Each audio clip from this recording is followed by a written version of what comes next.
gentlemen, I'm going to make a start, if that's okay. So thank you very much for coming to this session this afternoon. I'm going to be talking to you today about CQC challenges, when to kind of step up and just action them, and when it might be appropriate for you actually to bring a challenge against the CQC. And I do hope that you'll leave this session with some food for thought, and perhaps an appetite to challenge the CQC where previously you might have just kind of reluctantly accepted what they've had to say to you. So, first initial point of the day is the inspection itself. And I would say to you, make sure that you document the feedback that CQC give you on the day. They are supposed to give you written feedback. Some of them will actually handwrite it out themselves. Some of them will give you some typed feedback on the day. But I've had lots of cases of people saying to me that they've had no clear feedback from the inspector. So whilst they're talking to you, do make sure that either you're taking a note of what they're saying or you've got a colleague with you, so there's two of you listening to what that feedback is, to make sure that you capture everything. And do also use the opportunity as well to speak to all of your staff and speak to those who've been interviewed by the inspectors or who maybe have witnessed the inspectors as they've been moving around your property and speaking to your residents and families. Do get contemporaneous notes from those members of staff, because all too often we hear cases where a report appears 6 or 8 weeks later, and when it's less than pleasant and not what you were expecting, you suddenly get lots of staff members saying to you, oh well, I didn't like the way the inspector spoke to me, or they asked me about this question, or they were trying to dig the dirt. They only ever asked negative questions. They didn't ask anything positive. So do get feedback from your staff straight away. How did they feel when the inspector was talking to them? Did the inspector put them at ease, or did they feel like it was a very confrontational, challenging environment? Because all of that information from those staff on the ground and how they felt at that moment in time could be really valuable if you do get an unfavourable report and you're needing to consider whether you need to challenge it or not. And then when you get the draft report through, do try and read it dispassionately, or get somebody else to read it that isn't inextricably involved in your service. Does it feel like a fair reflection of the service you deliver? Has it picked out the things that have been niggling in the back of your mind that you thought weren't quite right? Or is it honed in on one particular issue that's then become a theme throughout the whole report and has been blown out of all proportion compared to what the issue actually is? So do look at those kind of issues. But look at, if you think it is a fair description of your service and there's some action points and some things you need to deal with, then step up and action those points sooner rather than later. Tell the CQC that, yeah, you accept the criticisms. This is what you've already done to put things right. This is what you're going to do, in the immediate future. They love seeing immediate action plans, or they love, you recognising immediately that, things need to be changed. Look for those quick wins, things that you can do without much cost, but can really impress the inspector. And particularly if you're on a 2 or 3 day inspection and something's been raised on day 1 and you can have that fixed by the time of day 2, that's going to go down really well with the inspector and is something that should get referenced in the report. And if it doesn't, then make the point and tell them that, you picked up on this, we fixed it straight away, and we should get some recognition for that. If you think that the report is fundamentally flawed, that it doesn't reflect the service on the day, doesn't reflect your service overall, then do think about challenging it. I know providers are very, very concerned about rocking the boat with the CQC, particularly if you're a provider with multiple homes, perhaps across different local authority areas as well, that you can be really, really worried about rocking the boat. And is this going to impact on you negatively? Is it going to bring forward inspections at some of your other services? It might bring forward an inspection at another service if the service that they've inspected here is a particularly bad one, and particularly if there are senior management issues that give them cause for concern about the overall running of the company. But if they are very specific issues to kind of that particular home, it shouldn't have a knock-on effect on your other services. But it shouldn't stop you from challenging. Ultimately, the CQC is a public body. It has to be accountable to what it does and what it says. Its staff have to be appropriately trained. They have to meet appropriate standards, just like your staff have to be trained and have to meet standards. If your staff get it wrong, they get pulled up on that. If CQC staff get it wrong, they should similarly be pulled up on that. And the only way they are going to know about that is if you as providers bring it to their attention. So don't be frightened and don't be worried about bringing a challenge, because ultimately, you know, if there is something fundamentally wrong with an inspector who's inspected your service, nobody else is going to know about that, and they're just going to perpetuate a problem around the area if you don't bring it to people's attention. The latest thing that we're seeing from CQC is threats of prosecution. CQC have always had this power.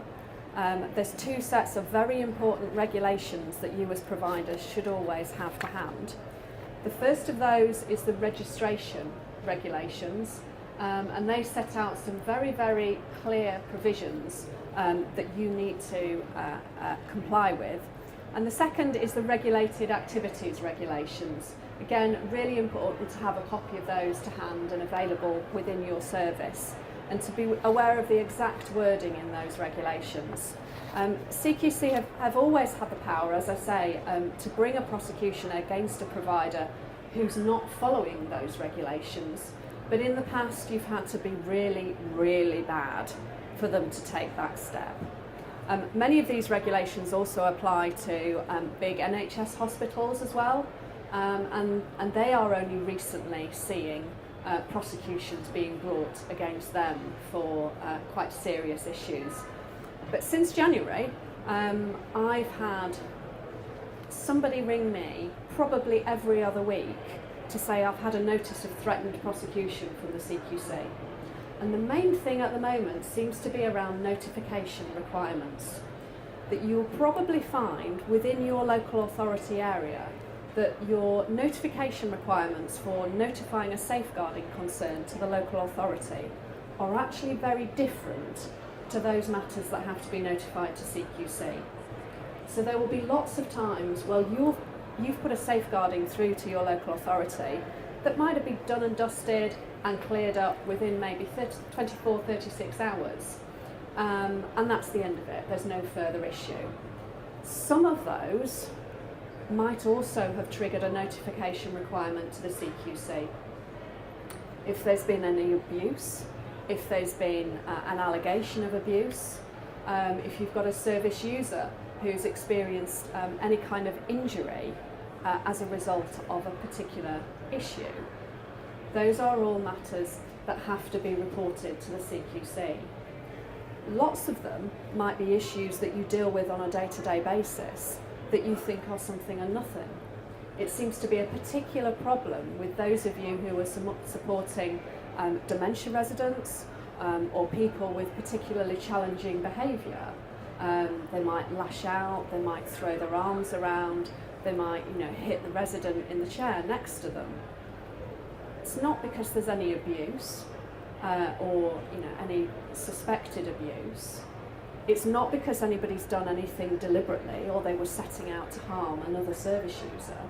It's part and parcel of how they present themselves and of their condition. Many services call it service user contact. Some CQC inspectors are trying to suggest that all of those points of contact need to be notified to CQC. Now, I just find that frankly preposterous, and for some services that might mean that you actually need to employ a member of staff who spends all day reporting things to the CQC. So something like that can and should be challenged, and we have challenged them. And only last week I had a situation with a supported living provider who had a notice of threatened prosecution for failure to notify. Because it's a breach of the regulations, although he had good throughout his report, he can only have requires improvement in well-led, which means because it's a breach, he can only have requires improvement overall to an otherwise unblemished service. We challenged the threatened prosecution, tried to put the CQC back in their box and say, you know, you're misinterpreting the provisions of the regulations as well as misinterpreting the spirit of the regulations. And of course you never ever get any kind of response from the CQC. But about 2 weeks later, his final report came through and it was goods overall and there was no mention of anything. So that he definitely thought that that was worth picking the phone up to me, having a conversation and spending a little bit of money because it protected his reputation and it also meant that, you know, he potentially wasn't going to have a £1,250 fine from the CQC. So, you know, a real life story that it's worth having that conversation, and it is worth challenging them if you think CQC have got something fundamentally wrong, and if you've got an inspector that's getting a little bit too zealous and overexcited. So, as I've said on the slide, you know, don't be intimidated. Do check the exact wording of the regulations, because that's what I bounced back at them, and what they, you know, obviously eventually had to accept that, you know, they weren't quite right on that occasion. And do take early advice, because in lots of these cases you've got a very short period of time before you have to get your response into the CQC. They used to be reasonably flexible. You used to be able to get extensions out of them. For example, if you were, you know, doing your factual accuracy challenge, if your manager had you know, just gone on a fortnight's leave when the report came in, so you couldn't comply with the 10-day timetable, they would regularly give you far more time to be able to respond to that. What we've found more recently is that they are flatly refusing extensions of time.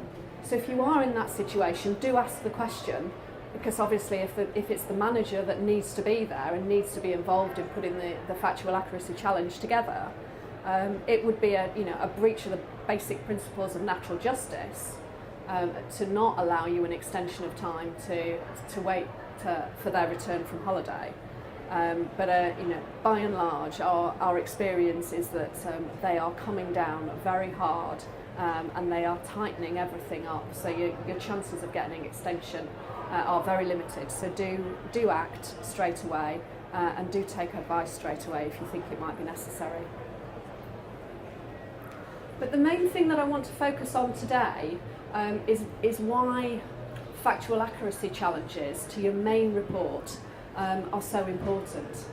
And what I want to focus on is a key case. It actually involved a GP practice 3 years ago now, but it's an important case. It was an important challenge against the CQC that the GP practice won, went all the way to the High Court, and it set in motion a new process that CQC now follow, that ensures that their inspectors don't have the free rein that they had before, and it requires an independent of sorts review process to be undertaken by CQC.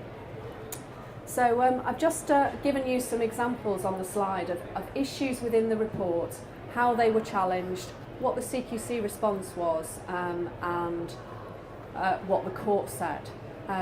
Don't be overly concerned. I can see lots of people making notes. You can get a copy of the slides at the end of this session, so don't worry too much about having to copy things down.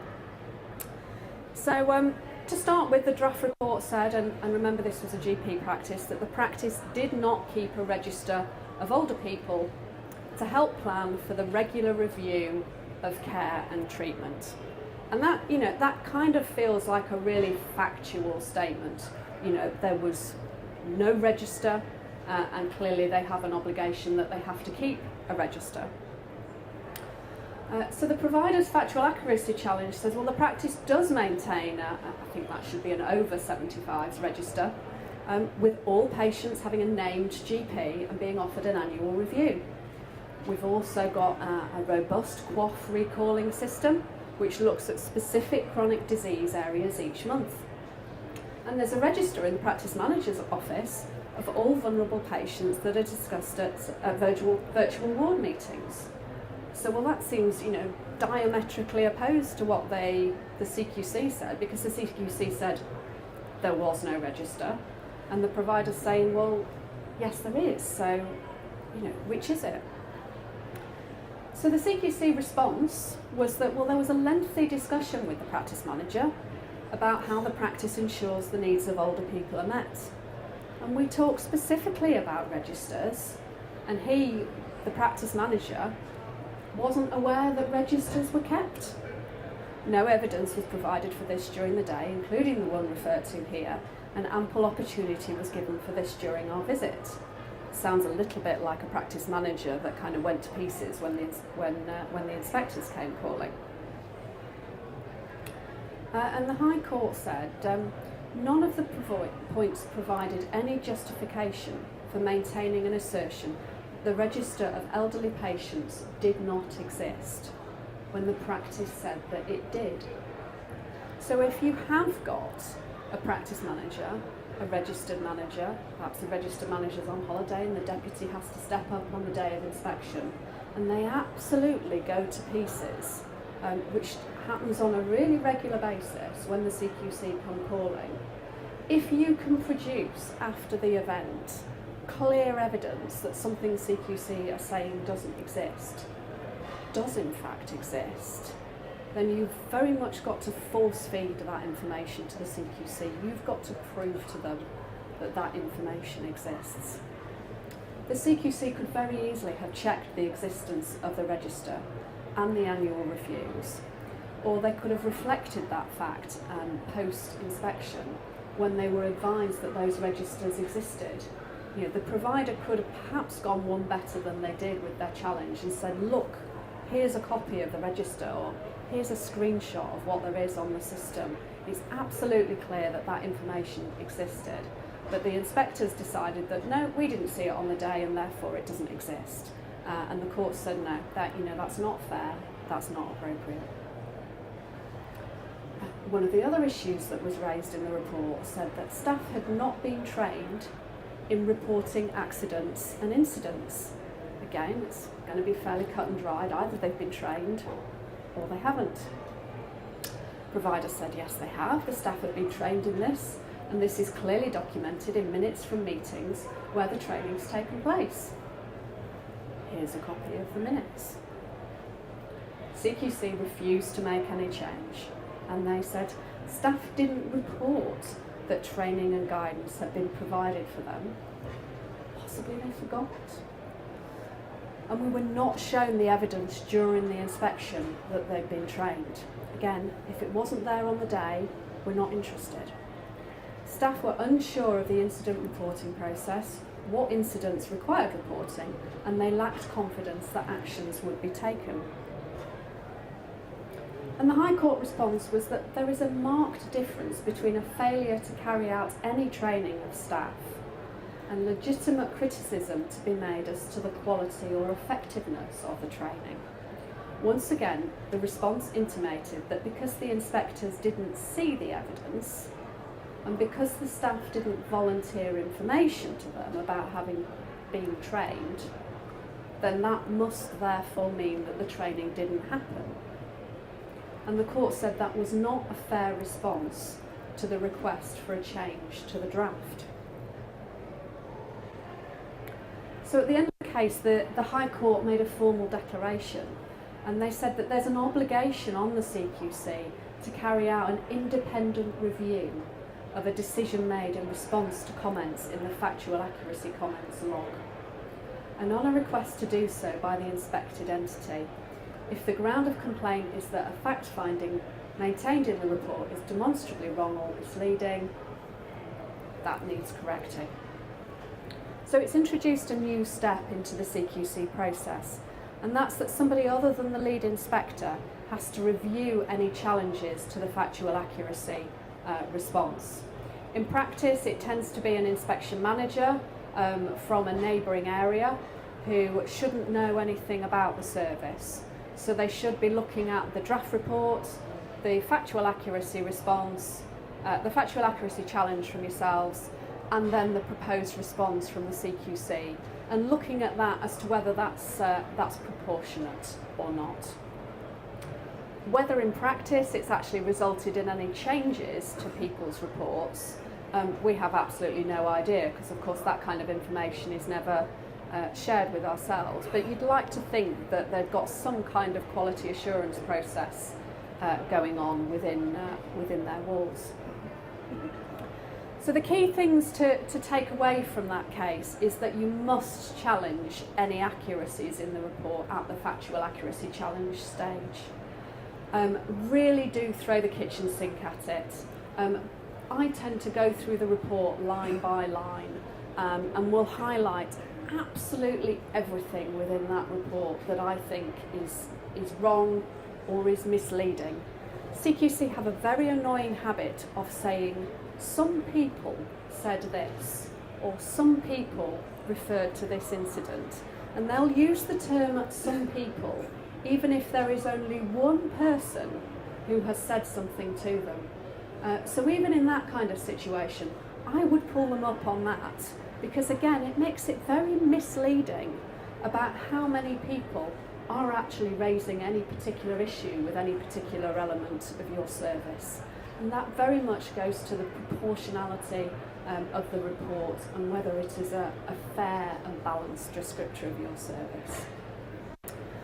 If you're not content with the response that you get to your factual accuracy challenge, do make sure that you push them on it. Make sure that they've done that independent review process. Ask them for confirmation of that. And consider the impact on ratings and the alleged breaches of the regulations set out in the draft report. As I said earlier, the challenge that I brought for a domiciliary care provider, he had an unblemished career, and the fact of one inspector misreading the regulations and thinking that a whole catalogue of issues had to be reported to them, which in fact they didn't, had a very detrimental impact on his report, giving him requires improvement rather than good. And we were able to change that round for him, which obviously makes a big impact on your reputation, and can have a big impact as well on whether people are looking at coming to your service or not, whether they say, well, I'm only going to look at homes that are either good or outstanding. And if you've been knocked into that requires improvement category, that could have a big impact on you. I'm aware as well of some local authorities that will grade their fee rates based on what your CQC rating as well. So again, if you've been knocked from good down into that requires improvement and rating, that could have quite a big impact on you financially. Look at bringing a challenge if something is wrong. If there's objective evidence that says that something's wrong, where you've got opinions or subjective preferences expressed, which might be a dementia resident saying something that is something that they say day in and day out to you, but they say it to the inspector, and they might be very, very composed and very, very coherent, and the inspector's going to take that at face value. It must be set in context. We quite often see themes running through reports. CQC inspectors will latch on to one particular issue that they really don't like, and it will reappear 4 or 5 times within the report, and they're using it to justify downgrading you at every step of the way in the process. Do raise that, and raise it every single time it's mentioned throughout the report. It needs challenging. You need to address it. And in particular, where you've got a notice of threatened prosecution, do look at challenging those as well. Don't think, they've backed me into a corner, I've got no option, I've got to accept this now, I've got to pay this hefty fine. You don't at all. Do have that conversation, do check the regulations, do take legal advice if you feel you need it, because there might be plenty of occasions where we can get that knocked out for you. We've had lots of success stories over the years. We've had revised ratings for providers, we've had prompt re-inspections of services, We've had entire inspection processes quashed where an inspector's really gone off on a frolic of their own. We've had withdrawal of threatened prosecution. We've had inspectors removed from areas and been retrained by CQC and redeployed into other areas. As I say, CQC don't always get it right, and if you don't challenge them and you don't tell them where they've got it wrong, they are never going to know. So don't be frightened to speak up. Two cases where I would ask you to exercise caution. We do get some owners that ring up saying, you know, I want to injunct the CQC, we can't have this report published, it's defamatory, it's X, Y and Z. Injunctions rarely succeed. There were two cases a couple of years ago now, one at the end of December 17 and one in January 2018, where two different providers did try to get injunctions to stop the publication of CQC reports. And the court said, actually, you know, the public need to know about these providers. The CQC are carrying out a public function, and therefore, if there is a report, that report should be published. I think both providers were kind of at the end of their tether, that they'd been through the factual accuracy process, hadn't got the outcome they wanted, and this was a real last-ditch attempt. We would regularly say, you know, injunction is a very, very expensive route to go down with very, very limited success. You really need to look more closely at your report and whether there are things there that you need to action and get on with, or whether there is a legitimate challenge there. And if there's a legitimate challenge, let's use the routes that are available to us. Let's not go steaming off to the High Court. Do use the CQC complaints process. It's completely separate to the factual accuracy process.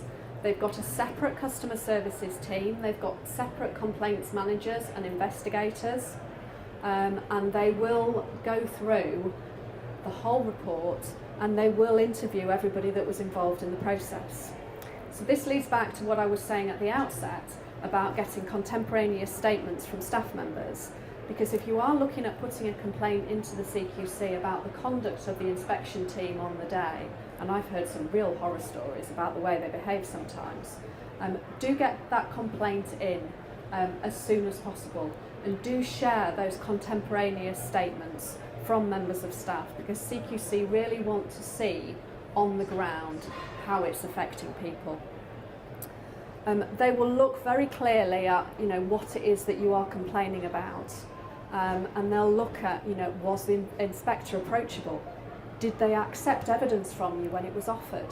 Did they speak to the manager or the provider, or did they, you know, poo-poo the situation, say no, it's fine, we don't need to see the owner, and then criticise you in the report when the owner didn't come down to the service? How did they interact with staff? Were they approachable? Were they friendly? Did they put everybody at ease? Or as we often hear, did they go and lock themselves in a room and refuse to interact with anybody and refuse to engage with anybody other than to fire questions periodically out the door at somebody? And were they objective and balanced in their approach? If they weren't, these are all issues that need to be raised. When you get your response back, do look at whether it's fair. You may still have issues with it. There is then a further process that you can go down, which is called a ratings review. Your report will still be published, but it will then be recorded on the website that you've requested a review of one or more of the ratings. It's a short form process. You're only allowed 500 words to submit why you want the CQC to revisit something, but actually you can be quite succinct and you can get quite a lot of information within that 500 words if there is a specific issue that CQC are still fundamentally missing the point on in relation to your inspection. It is supposed to be about process only, but actually it's relatively easy to bring everything within the process so that you can still bring a challenge. And if you've got a complaints process running along at the same time, then they will put the ratings review on hold until they've been through the complaints process, because time and time again we see that they complete the complaints process and they realise that actually we have got a point, and so they then need to revisit the report, which means that actually they don't need to go through the ratings review exercise after all. So there's lots of different strands that are all tied together, and it's important to utilise all of those strands. Once your report is published, it can be an uphill battle to get things changed, particularly if you haven't challenged the factual accuracy at the outset. It's not an insurmountable hurdle, but it can be more challenging to get things taken down off the website. So just to quickly conclude, do invest your time and your resources wisely. I have sat there with providers and said, look, you can pay me £10,000 if you want to challenge this, but you'll lose. Go and spend that £10,000 on improving the service. You know, I'll be open and honest with you about that. I don't want to take cases that aren't going to succeed. Do look at getting an independent view from a lawyer as to whether there are grounds of challenge. We do offer a free legal advice line, so do give us a call. In less than 10 minutes yesterday, I had a conversation with a provider who I know very well to steer him in a different direction as to what he needed to do with dealing with a particular issue, rather than headlong challenge. And do demonstrate insight. CQC love it if you say, yeah, absolutely, we think that's wrong, and this is what we're going to do it right. They don't like people that just headlong want a battle about everything. So do pick and choose your fights and what points you really want to make. But ultimately, don't be afraid to challenge. As I've said throughout, CQC do need to know if they've got it wrong. And sometimes they do get it wrong, just like we all get it wrong. They are only human. Thank you very much. So those are my contact details. You should have on your seats a form to fill out. So if you would like a copy of the slides, do fill that form out and either leave it on your seat or pass it back to myself, and we'll get a copy of the slides sent out to you. And thank you very much.